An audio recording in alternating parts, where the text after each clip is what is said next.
Alors il te dit, quand est-ce que Bémet, une personne va arriver à la piété? Il faut que tu arrives chez Idbarer, Vitamet, etc. L'Adam, Achovato Bolamo. Il te dit donc il faut que ce soit clair et que ça devienne une vérité en l'homme. Quelle est son obligation dans son monde? Il emploie donc deux mots, chez Idbarer, Vitamet. Quelle peut être la différence entre chez Idbarer et Vitamet? Ok, j'ai compris. Non, chez Idbarer, Vitamet. Parce qu'en réalité, il y a deux. Oui? Ouais. Il a fait Rabbi Eric, Kol HaKavod. J'accepte. Ouais, mais Rabbi Eric, c'est Rabbi Eric, qu'est-ce que je te dise? C'est un monde de Bifnei Atzmo, c'est un Olam Bifnei Atzmo, Rabbi Eric. Alors on va un peu plus expliquer ce que dit Rabbi Eric, mais c'est exactement ça. Il y a deux shlavim, il y a deux étapes dans la vie. Quand tu veux revenir vers l'essentiel, il y a deux étapes dans la vie. La première, Shid Barer. C'est quoi Shid Barer? Shid Barer, je l'ai traduit par que les choses deviennent claires. Barour, quand tu es en hébreu, tu dis c'est clair, Barour. Mais en fait, Shid Barer, c'est aussi la racine de Borer. C'est quoi Borer? Trier. Par exemple, Shabbat, on n'a pas le droit d'être Borer. Pas Bechira. Alors, c'est vrai que quand tu on va arriver à ça, mais on va arriver à ça, Rabbi Moshe. Mais c'est quoi être Borer? En vérité, dans la vie, la première chose qu'il faut faire, quand tu veux revenir à l'essentiel, quand tu veux te prendre en main, quand tu te dis, attends, maintenant je vais réfléchir sur ce que je suis, sur ce que je fais, vers où je vais, sur ce que je veux construire, la première chose qu'il faut faire, d'abord, c'est quoi? Se faire un bureau. Il faut être Borer. Parce que malheureusement, malheureusement ou heureusement, il dit le Rav Shmulevitch, c'est ce que je vois là, à partir du moment où Adam Arishon, il a mangé du Etz Adat Tovara, il a mangé du fruit interdit. C'est quoi ce Etz Adat Tovara? Le fruit de la connaissance du bien et le mal. À partir de ce moment-là, en vérité, le bien et le mal, il est en l'homme Birbouvia. Le bien et le mal, il est mélangé en moi. C'est-à-dire que je peux être les deux à la fois. Je peux faire une fila extraordinaire le matin, je sors de la synagogue et je fais une super belle Avera. Comment c'est possible? Tu viens de faire une fila de fou, tu fais une Avera après? Oui, parce qu'avant la faute d'Adam Rishon, avant la faute du premier homme, qu'est-ce qui se passait? Le mal était à l'extérieur de lui. L'intérieur de l'homme, il était que bon. Comme on l'explique, il y aura des slers. C'est-à-dire que l'excitation, le désir déroulé de la faute ne pouvait venir que de manière extérieure, que par une excitation extérieure. Mais à l'intérieur de lui, tout était clair. Il n'y avait que du bon. Il n'y a pas de mélange entre le bien et le mal à l'intérieur de lui. C'est-à-dire qu'il ne pouvait pas l'homme s'éveiller tout seul au mal. Ce n'était pas possible, il n'était que bon. C'est ce que disait le philosophe, mais il s'est trompé dans le temps. L'homme est bon à l'état de nature, mais c'est la société qui le pervertit. Je crois que c'est Rousseau qui disait ça. L'homme est bon à l'état de nature, mais c'est la société qui le pervertit. C'est faux. Ça, c'était au temps d'Adam Rishon. Au temps d'Adam Rishon, c'est vrai, il était bon à l'intérieur, Adam Rishon. Après, l'excitation pouvait venir que de l'extérieur. Mais lui, dans son essence, il n'était que bon. Dira Shmulevitch, à partir du moment où Adam Rishon a mangé du Etz Adat Tovara, il a mangé du fruit interdit, à ce moment-là, le bien et le mal, il est mélangé en nous. C'est ce qu'on vit tous. Ça s'appelle en français, on est des champions les Français de ça s'appelle vivre en contradiction. C'est-à-dire que d'un côté, tu vas être baba salé, tu vas faire des trucs de fou, tu mangeras marfout, tu regardes pas ça, tu fais ceci, et d'un autre côté, tu es capable d'aller à un club de striptease le soir à Paris quand tu es tout seul. Qu'est-ce que tu fais? Mais qu'est-ce que tu fais? Mais c'est normal, c'est naturel, entre guillemets naturel, on se comprend. C'est-à-dire que maintenant, le bien et le mal, ils sont mélangés en nous. C'est pour ça que toute la avoda chez la Adam, dit le Harizal, toute notre avoda, tout le tikkun, toute la réparation qu'on fera par rapport à la faute d'Adam Rishon, il est dans le bureau. Il est dans le bureau, dans le tri. C'est-à-dire, on va devoir maintenant trier le bon du mauvais, à chaque fois. Et dit le Harizal, c'est pour ça que le Inyan de Birour, de Borer, ça passe toujours par la Achila. Il dit le plus grand tikkun, la plus grande réparation qu'on va faire par rapport à la faute d'Adam Rishon, il se fait par rapport à la Achila, par rapport à ce que l'on mange. Puisque le Yetzer Hara, le mal, il est rentré par la Achila, il est rentré par le manger, puisqu'il a mangé du fruit. Donc c'est par la Achila. Donc le premier bureau qu'on a à faire, c'est dans la Achila. C'est pour ça que Shabbat, il n'y a pas de bureau. On n'a pas le droit d'être Borer. Alors que la semaine, on peut être Borer. Pourquoi? Parce que Shabbat, ni Yom Tov, on n'a pas le droit de faire Borer. Yom Tov, Shabbat, pourquoi? Parce que, dit le Harizal, le Shabbat, c'est Prinat Olam Haba.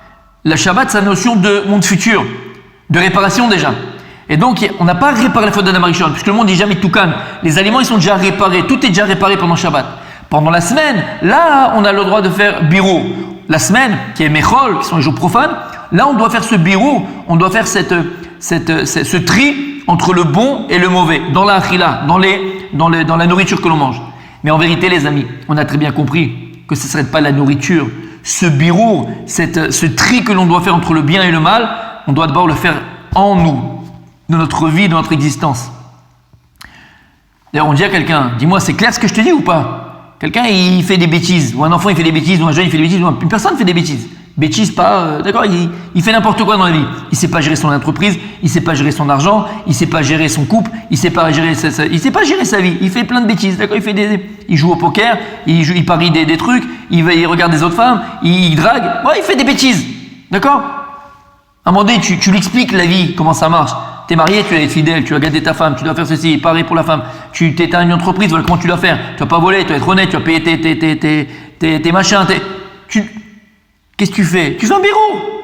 C'est-à-dire que dans la vie, on a tous besoin du bureau. On a tous besoin de trier entre le bon et le mauvais. Parce qu'en vérité, écoutez bien ce que je vais vous dire. En vérité, dans le monde dans lequel on est aujourd'hui, comme j'expliquais par rapport à la faute d'Adam Arishon, il n'y a plus rien de bon, d'entièrement bon. Dans tout aujourd'hui, il y a toujours du bon et du mauvais. Alors des fois, ça peut être 80% de bon et 20% de mauvais. Des fois, ça va être 80% de mauvais et 20% de bon. Aval, dans tout ce qui nous entoure et dans tout ce que l'on vit, ça peut être même des situations. Dans n'importe quelle situation même qu'on vit, il y a toujours une situation, dans cette situation peut-être du mauvais, il y a toujours du bon. Et c'est ce qu'on appelle une épreuve, par exemple. Dans n'importe quelle épreuve dans laquelle on se trouve, l'épreuve, ça peut être une maladie, ça peut être se retrouver à l'hôpital, ça peut être n'importe quoi. Mais bien que c'est mauvais. Le type, il souffre, la femme, elle souffre, c'est difficile. Mais il y a même dans cette situation dans laquelle tu te trouves, il y a du bon. Et ton travail, comment? Même la Torah, elle est comme ça. Bien sûr, exactement. Et le moussard, il est extraordinaire. Parce qu'en vérité, regarde, même la situation dans laquelle on se trouve aujourd'hui, il y a un virus dans le monde, c'est difficile, on ne sait pas quoi faire, mais sois pas bête. Bien sûr qu'un virus c'est mauvais, bien sûr que la mort c'est mauvais, bien sûr que ça c'est le mal. Mais dans n'importe quelle situation dans laquelle tu te trouves, tu vas toujours tirer le bon du mauvais. Tout le temps, tu dois faire que ça. L'homme il est boréen, toute sa vie il est boréen. Et ce qu'il a dit après, Rabbi Moshe, c'est tellement vrai, c'est que le fait de trier, c'est ce qui va te permettre de choisir. Parce que tant que tu ne fais pas le tri, comment tu peux choisir? C'est comme si tu vas dans un magasin d'habits. Avant, tu regardes plein d'habits, tu prends et tu vas trier les habits qui te plaisent, qui ne te plaisent pas. Et ensuite, tu peux choisir lequel tu vas acheter. Donc le choix ne peut passer uniquement que par le tri. D'abord, tu dois trier, tu vas faire la part des choses entre le bon et le mauvais. Et comme j'ai dit, même si tu es dans une situation difficile, dans une épreuve, en vérité, même de cette épreuve qui peut être, entre guillemets, où il y a pas avoir des choses mauvaises, et beaucoup de souffrance, tire le bon. Et c'est le meilleur moyen de te tirer de ton épreuve. Parce qu'à partir du moment où tu as trié le bon du mauvais, le mauvais n'a plus de prise, n'a plus d'existence, puisqu'il faut comprendre, il dit le Rav Dessler, il explique les Chachamim, que le mal en tant que tel ne peut pas exister. Le mal n'existe que parce qu'il existe en son sein du bon et du bien. C'est-à-dire que c'est le bon qui est à son intérieur qui fait exister le mal. Et donc en vérité, c'est ça le but. Le but, c'est de trouver le bon, même dans la situation peut-être difficile dans laquelle tu te trouves. Donc en vérité, si on résume un petit peu ce qu'on vient de dire, c'est que l'homme, toute sa vie, il doit être boréen. On doit toujours trier le bon du mauvais. Et c'est ce qu'il dit ici le Rav d'abord. Shi'it barer. Yesod hachassidut shresh avoda tmimahu shi'it barer. D'abord, faire un bureau. Tu ne veux pas commencer l'avodat Hashem. Tu ne veux pas commencer la piété. Tu ne veux pas commencer à travailler sur toi. Tu ne veux pas commencer à rentrer dans l'avodat Hashem et mettre dans le service divin. D'abord, s'il n'y a pas un bureau, tu n'as pas compris qu'il faut trier le bon du mauvais. Il faut savoir ce qui est bon et ce qui est mal. Tu vas prendre un enfant. Qu'est-ce qui est bon et qu'est-ce qui est mal? Le type, il ne sait pas. Ou le yoda. Donc, faire le tri d'abord. D'abord, tu rentres dans le magasin, tu veux choisir un costume, tu vas trier. Ce qui te plaît, ce qui ne te plaît pas. Ce qui est une belle coupe et pas une belle coupe. Tu dois trier. Ça, c'est la base. Si tu ne sais pas trier le bon du mauvais, alors tu ne pourras jamais t'en sortir. tu pourras même des fois inverser et prendre des fausses valeurs pour des vraies valeurs. C'est ce qu'on fait tous les jours malheureusement. Ça c'est Idbarer. D'abord il faut trier. C'est ce qu'il a dit Rabbi Eric. D'abord tu tries. Trier, c'est d'avoir une vision juste sur ta vie et sur ton vécu. Mais ça ne suffit pas. Parce que je peux arriver à avoir une vision juste sur ma vie, sur les choses. Voilà, je sais ce qui est bon, je sais ce qui est mauvais.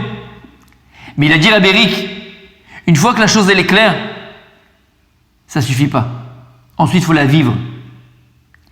Et pour vivre une chose de manière complète et entière, agir en fonction de ce que l'on connaît, donc le savoir,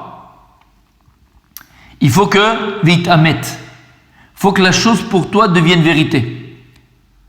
Tant que la chose pour toi n'est pas vérité, tu pourras avoir les idées claires, on va dire, a priori, les idées claires, de savoir ce qui est bon et ce qui est mal. Mais Beshat Maaseh, au moment de l'action, dans la situation donnée, si ton Yetzer Hara, il prend le dessus, tu pourras tomber. Non, mais tu savais très bien que la voisine, il ne fallait pas la toucher. Mais c'est clair. Attends, j'ai ma femme, j'ai la voisine. C'est deux choses différentes. Je savais très bien qu'il ne fallait pas la toucher, la voisine. Ouais, mais Habibi, au début, c'était clair. C'était pas émettre en toi. C'est quoi être émettre en toi? Est-ce que quelqu'un ici, ça lui passerait une seconde dans son esprit d'allumer la lumière Shabbat? Personne. Personne. C'est pourquoi? Parce que c'est émettre en toi. Parce que la chose, elle est vérité en toi. La vérité, c'est quelque chose de Yatziv. Emet, ve Yatziv. C'est quoi Yatziv? Yatziv, c'est quelque chose qui est droit, inchangeable, qui ne bouge pas. Yatziv. À partir du moment où la chose, elle est vraie en toi, c'est-à-dire que tu la vis. C'est quelque chose que tu as intégré et que tu vis, alors la chose ne te fera, alors tu ne pourras, le Yetzer Hara ne te fera jamais bouger de cette vérité-là. Parce qu'en réalité, tu comprendras que bouger de cette vérité, chez toi, ça s'appelle la mort. La manière qu'allumer la lumière Shabbat pour toi, c'est la mort. Jamais tu allumeras une lumière Shabbat, jamais tu mangeras du cochon. Parce que c'est émettre en toi, mais c'est pareil. À partir du moment où tu as réussi à faire ce tri-là, et ensuite, tu vis ce que tu comprends. Tu vis ce que tu comprends. Donc la chose, elle vient émettre en toi, alors tu ne bougeras pas de cette vérité. Et même si on te met un pistolet sur ta tempe, si c'est la vérité, tu peux tirer avec ton pistolet, je ne bougerai pas. Pourquoi? Parce que c'est vrai. Parce que c'est vrai. Tu ne veux pas changer la vérité. Vous savez que la vérité, Midat Haemet, celle de Yaakov Avinu, elle va toujours avec celle de Moshe Rabbeinu qui est Netzach. Netzach c'est Nitzachon, Netzach c'est éternité. La vérité, c'est elle qui gagne à chaque fois. La vérité, elle est éternelle. Et elle est inchangeable. Et c'est la raison pour laquelle on peut peut-être comprendre, dit le Rav Dessler, comment c'est possible qu'Abraham Avinu, il a pu se jeter dans Kivshana Esh. Comment il a pu se jeter lorsque Nimrod il lui a dit, regarde, soit tu te prosternes aux idoles, soit tu te jettes dans la fournaise. Abraham, il est parti tranquille, ouais, dans la fournaise. Nous, on pense qu'Abraham, c'était facile pour lui. Non, c'est un Nisayon. C'était une épreuve, ça a été compté comme une épreuve pour Abraham Avinu. Mais comment il a pu se jeter dans la fournaise? Bémet. Vous savez pourquoi? Parce qu'Abraham Avinu, pour lui, l'idolâtrie, c'était le sheker, c'était le mensonge. Dieu, c'était la vérité. Et donc de se jeter dans la fournaise, pour lui, c'était pas, entre guillemets, c'était plus difficile, puisque c'était la vérité, c'était la vie. La vérité, c'est la vie, c'est l'éternité. Donc moi, je choisis l'éternité, je ne choisis pas l'éphémère. Donc il faut deux choses, les amis, c'est exactement ce qu'il a dit Rabbi Eric. La base de l'Avodat Hashem, le shoresh, le yesod, les fondements de l'Avodat Hashem. Sheitbarer v'itamet, il faut deux choses, les amis. Il faut d'abord faire le tri.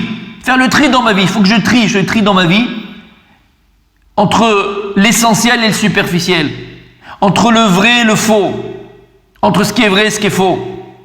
Vitamet. Et une fois que les choses sont claires dans mon esprit, il faut que je le vive. Il faut que je le vive. Pourquoi? Il faut que ça devienne quelque chose de vrai en moi. Et que toutes les forces du monde ne me feront jamais bouger de cette vérité-là. Et il continue, il dit le Rav, Etzel Ha'adam, alors, qu'est-ce qui doit être barour chez toi? Qu'est-ce qui doit être clair chez toi? Qu'est-ce qui doit être vrai chez toi? Ma chovato be'olamo. son obligation, Be'olamo, dans son monde. Et cette phrase aussi, on ne la comprend pas. Ça veut dire quoi, Machovato Be'olamo? Chacun, ça doit être clair chez nous, Machovato Be'olamo. Quelle est son obligation dans son monde? C'est-à-dire que l'on vient dans ce monde-là avec des obligations. Be'olamo, moi je dis Be'olam. Quelle obligation que tu as dans ce monde? Mais c'est Be'olamo, dans son monde. Dans son monde à lui. Quoi, j'ai un monde à moi, tu as un monde à toi, je ne comprends pas.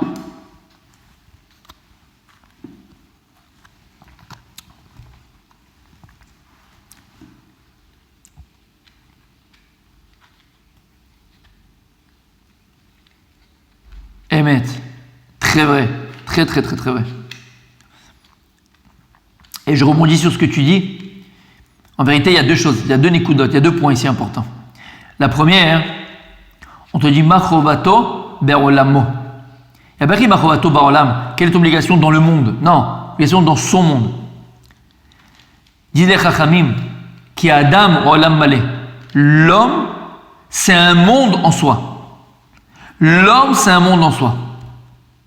Aux yeux d'Hachem, on est tous uniques. On a dit déjà dans Avot de Rabbi Nathan, il dit là-bas que tout ce que Dieu a créé dans le monde, il a créé dans l'homme, vous vous rappelez? Il a créé les cheveux dans le monde, il a créé les forêts dans le monde, il a créé les cheveux dans l'homme. Dieu a créé les mers dans le monde, Dieu a créé les mers dans l'homme, c'est les larmes, on avait dit Nachon. Là-bas, il fait tout le parallèle entre tout ce que Dieu a créé dans le monde et tout ce que Dieu a créé dans l'homme. L'homme, c'est un microcosme. Il faut comprendre.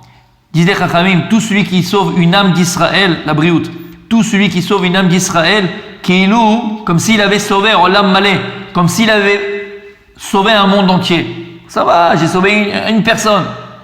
Là, les amis, là, dans cette Mishnah de Pirkei Avot, c'est le sceau du peuple juif. Le âme Israël, le peuple juif, il adhère à la vie. Il respecte la vie. Ils recherchent la vie à l'encontre de nos ennemis, où ils envoient leurs enfants se faire exploser. En première ligne, ils envoient leurs enfants pour manifester. Et quand ils te font une interview de la mère qui a perdu son gosse, elle dit j'en ai encore 10 après à donner, j'ai pas de problème avec ça. Eux, ils prêchent la mort, ils louent la mort. L'âme Israël, lui, il prêche la vie. Une âme d'Israël, c'est Olam Malé, c'est dans nos gènes, dans notre sang. Pourquoi? C'est un monde en soi. D'abord, au niveau physique, tu contiens un monde. Si tu savais le nombre de spermatozoïdes que tu crées en un jour, des millions. Chacun toi seul, tu as la possibilité en potentiel de créer le monde physique, de peupler le monde. On a des millions et des millions de spermatozoïdes qui sont créés tous les jours. Tous les jours. C'est une vie en potentiel, les amis. Ça, c'est au niveau physique. Mais au niveau métaphysique, Akadosh Baruch Hu nous apprend qu'on a chacun notre monde, on a chacun notre univers à créer. Et Dieu, il te dit, la même manière que j'ai créé mon monde Bereshit bara Elohim, alors chacun d'entre nous, il a le devoir, la possibilité, le mérite de créer son monde. Betselem Elohim bara oto. Lorsqu'il a créé l'homme à son image. Et c'est quoi l'image de Dieu? Dieu, il n'a pas d'image, il n'a pas de corps. Betselem Elohim, avec le nom Elohim. Et Elohim, le nom Elohim de Dieu, c'est quoi? Bereshit bara Elohim. C'est le nom avec lequel Dieu a créé le monde. Pour te dire que de la même manière que Dieu a créé le monde, l'homme, il a l'obligation, on a dit, et le mérite et le devoir de créer son monde. Le devoir, Machovato, on a le devoir, l'obligation de créer notre monde. Et la force que lui t'a mis en toi, elle est divine. Et on voit autour de nous, Baruch Hashem, il y a des gens qui ont réussi à créer leur Olam. Ils ont transmis à leurs enfants, et tu vois des familles, Baruch Hashem, qui sont unies, de belles familles, de grandes familles, dans le Derech HaTorah, et qui continuent ce chemin de leur père. Tu dois créer ton monde. On est chacun Olam Malé. On est chacun un monde en nous. Ça, c'est au niveau du klal, au niveau chacun personnel, au niveau général. Même au niveau de notre personne. On doit avoir cette vision de chacun et de l'autre. Je vais raconter juste une petite anecdote. Peut-être que Rabbi Julien va s'en rappeler, puisqu'il a lu le livre du Rav Chaikin. Et là-bas, c'est ramené l'histoire. Il y avait un ancien élève de Rav Chaikin qui s'appelait Rav Fedida, de Lyon. Et à l'époque, à Lyon, c'était le désert, il n'y avait pas d'école juive, il n'y avait rien du tout. Et lui a décidé d'ouvrir une école. Top, il a commencé à chercher l'école, le machin, l'endroit, le truc, les professeurs et tout. Et quand il a dit son projet au Rav Chaikin, il a dit ouais, vas-y, fais-le. Et le Rav Chaikin, il a vraiment encouragé à le faire. Top. Il revient à la yeshiva pour Shabbat. Le Rav lui dit, alors comment ça va? Ça avance? Et il dit, Rav, j'ai tout, j'ai le machin, j'ai trouvé l'endroit, j'ai trouvé les professeurs, mais bon, pour l'instant, il n'y a pas d'élèves. Il dit, n'aie pas peur, vas-y, continue. Le type, il avait peur, quoi, il n'y a pas d'élèves. Il envoie les inscriptions pour faire les pubs, les trucs, machin. Il revient Shabbat d'après, il demande au Rav, le Rav lui demande, alors, ça avance, c'est bientôt l'ouverture. Il dit, Rav, la vérité, je vais abandonner. J'ai 3 inscrits, 3 élèves pour la rentrée. Et il était complètement désespéré. Le Rav Chakin, il a pris par la main, il lui a dit 3 élèves? Ouais, aïe, c'est magnifique. Il lui dit, Rav, vous foutez de moi ou quoi? 3 élèves? Qu'est-ce que je vais faire avec 3 élèves? J'ai des professeurs d'histoire-géographie, j'ai des professeurs qu'est-ce que je vais faire avec eux? J'ai une école pour 1000 personnes, qu'est-ce que je vais faire avec eux? Le Rav, il lui a répondu 3 élèves, il a commencé à danser avec lui, il a dit un élève, Olam umlo'o, c'est un monde, un élève, c'est un monde. Alors après, il est reparti. Quand il est revenu à l'autre Shabbat, il a dit, alors, il y a d'autres élèves, il a dit, non, j'ai toujours 3. Mais je ne sais pas ce que je fais. Est-ce que je fais la cloche, la cantine? Il a dit, tout, tu fais tout. La cloche, elle sonne, la cantine, tu fais comme s'il y avait 300 000 élèves chez toi. Et c'est ce qu'il a fait aujourd'hui. Il y a plus de 1000 élèves à l'école de Lyon. Comme ça, il a commencé. Mais comment on peut faire des choses pareilles? C'était la force du Rav Chakin, celui qu'il a connu. Un petit peu, c'était la Askara en plus du Rav Chakin vendredi. Oui. Retransmission? Non, j'ai pas vu. Ah, envoie-moi. Ouais, envoie-moi.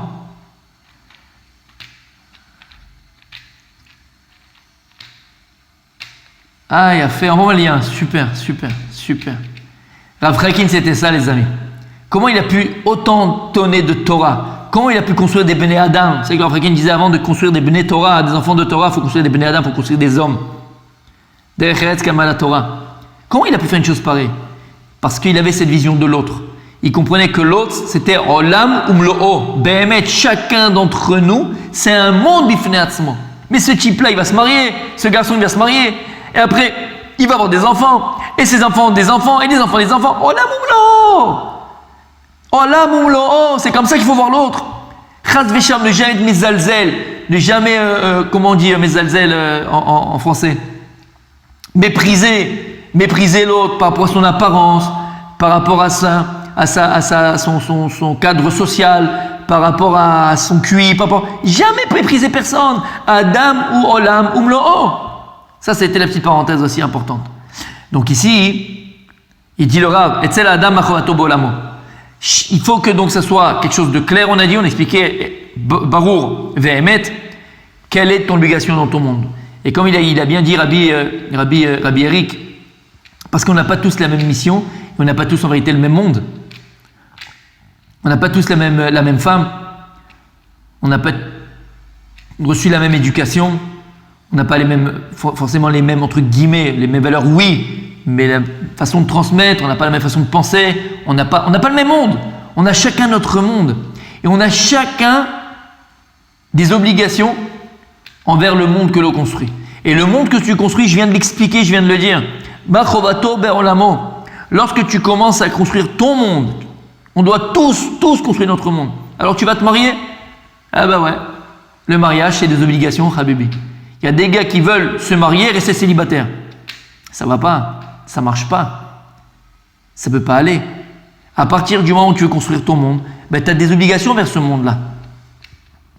Tu te maries, tu as des obligations envers ta femme. Tu te maries, tu as des obligations envers ton époux. Après, on va faire des gosses. C'était pas un accident. Hein. Non, c'était pas un accident, on a voulu faire des gosses. Ben, c'est pas un accident, bon, très cher. Tu as voulu faire avoir des enfants. Donc maintenant, tu as des obligations envers ces enfants-là. Il ne suffit pas d'avoir des enfants biologiques. On a des obligations envers nos enfants. Tu vas au travail. Tu as décidé de prendre ce poste-là. Tu as des obligations envers ton patron. Et si tu es patron, tu as des obligations envers tes employés. Donc dans la vie, le monde que tu vas te créer, le monde que tu vas créer, mamache, le monde que tu vas te construire, ben, il t'oblige. Tu auras des obligations. Et le problème, et c'est vrai que le Rav, il parle de ça, le véritable problème, c'est que l'homme ne veut pas se sentir obligé. C'est-à-dire, on veut tout avoir, tout vivre, donc avoir les bonus, sans avoir les obligations. En malasot. Tu signes un contrat. Quand tu te maries, tu signes la ktuva. Tu as des enfants, tu signes un contrat. Tu deviens patron, tu signes un contrat. Tu as un ami, tu signes un contrat. Tu as des obligations. Et c'est la vie. Mais on ne voit pas ces obligations comme quelque chose de négatif. Ces obligations, c'est ce qui va te permettre, au contraire, de construire ton monde. Parce que si tu ne prends pas au sérieux les obligations que tu as envers ta femme, tu vas construire ton couple. Tu ne prends pas au sérieux les obligations que tu as envers tes enfants, tu ne vas pas les éduquer comme il faut. Tu ne prends pas les obligations que tu as envers tes employés, tu ne vas pas réussir dans ton boulot. Donc en réalité, tout ce que tu fais, toutes les obligations ne sont pas là pour t'empêcher, sont là pour te permettre. N'oublie jamais ça. Les obligations que tu as sont là pour te permettre, jamais pour t'empêcher. Quelqu'un qui veut faire des études de médecine, quelqu'un qui veut faire des études de pilote de chasse à l'armée de l'air, ben il a des obligations. Et ces obligations qui se met, ces limites qui se met, ces devoirs qui se met, c'est pour pouvoir être le meilleur pilote de ligne, pour pouvoir être le meilleur médecin, pour pouvoir être le meilleur expert comptable. Tu as dû cravacher, tu as dû travailler, pas sortir en boîte de nuit le soir avec tes copains. Eh ben voilà, tu avais des obligations, tu les as assumées, tu as créé ton monde, et tu es quelqu'un. On continue demain, Bezrat Hashem, le Moussa.